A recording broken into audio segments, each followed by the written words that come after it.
అందరికీ నమస్తే. News one network evening top 10 news bulletin కు స్వాగతం. ముఖ్యాంశాలు. బంగ్లాదేశ్ లో 24 మంది సజీవ దహనం. బంగ్లాదేశ్ లో హింస కొనసాగుతోంది. ఆందోళనకారులు హోటల్ కు నిప్పు పెట్టడంతో 24 మంది సజీవ దహనమయ్యారు. అల్లర్లలో ఇప్పటి వరకు 440 మంది మృతి చెందగా వేలాది మంది గాయపడ్డారు. మాజీ ప్రధాని షేక్ హసీనా దేశం విడిచి వెళ్లిన నాటి నుండి అవామీ లీగ్ పార్టీ నేతలే టార్గెట్ గా ఆందోళనకారులు రెచ్చిపోతున్నారు. ఎమ్మెల్యేల అనర్హత పిటిషన్ పై తీర్పు రిజర్వ్.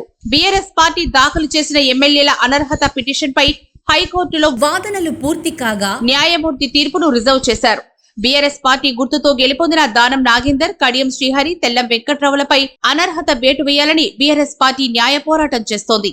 హోంమంత్రిని కలిసిన వైఎస్ సునీత. మాజీ మంత్రి వైఎస్ వివేకానందరెడ్డి హత్య కేసును త్వరగా దర్యాప్తు చేయాలని కోరుతూ ఆంధ్రప్రదేశ్ హోంమంత్రి వంగలపూడి అనితను కలిసి వివేక కుమార్తె వైఎస్ సునీత విజ్ఞప్తి చేశారు. కేసు సిబిఐ దర్యాప్తులో ఉన్న నేపథ్యంలో ప్రభుత్వం తరపున పూర్తి సహకారం అందిస్తామని హామీ ఇచ్చారు. ఏపీ వ్యాప్తంగా భారీ వర్షాలు. ఆంధ్రప్రదేశ్ వ్యాప్తంగా భారీ వర్షాలు కురుస్తున్నాయి. శ్రీకాకుళం, విశాఖపట్నం, ఉభయ గోదావరి జిల్లాలు, కోనసీమ, గుంటూరు, కృష్ణా, బాపట్ల తదితర జిల్లాల్లో భారీ వర్షాల కారణంగా వాగులు పొంగి పొర్లుతున్నాయి. అధికారులు అప్రమత్తంగా ఉండాలని జిల్లా కలెక్టర్లను ముఖ్యమంత్రి చంద్రబాబు నాయుడు ఆదేశించారు. భద్రాద్రి రామాలయంను చుట్టుముట్టిన వరద. భద్రాచలంలో ఎడతెరిపి లేకుండా కురుస్తున్న భారీ వర్షాలకు రామాలయం పరిసరాలు మోకాళ్ల లోతు వరద నీటితో నిండిపోయింది. అన్నదాన సత్రంలో కూడా వరద నీరు చేరింది. వరద నీరు నిల్వకుండా అధికారులు చర్యలు తీసుకోవాలని భద్రాచలం వాసులు డిమాండ్ చేస్తున్నారు.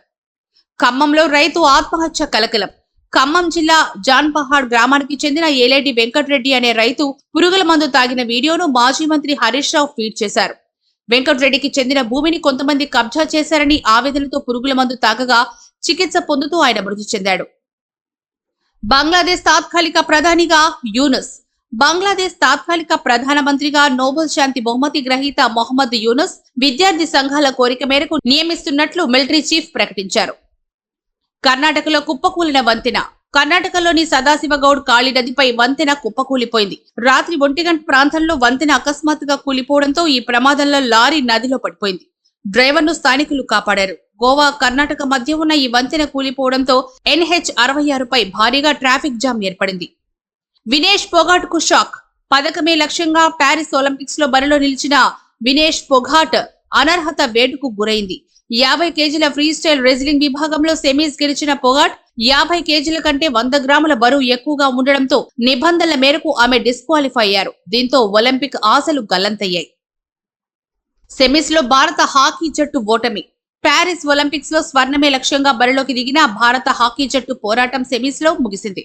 జర్మనీతో జరిగిన మ్యాచ్ లో భారత జట్టు 3-2 గోల్స్ తేడాతో ఓటమి పాలైంది.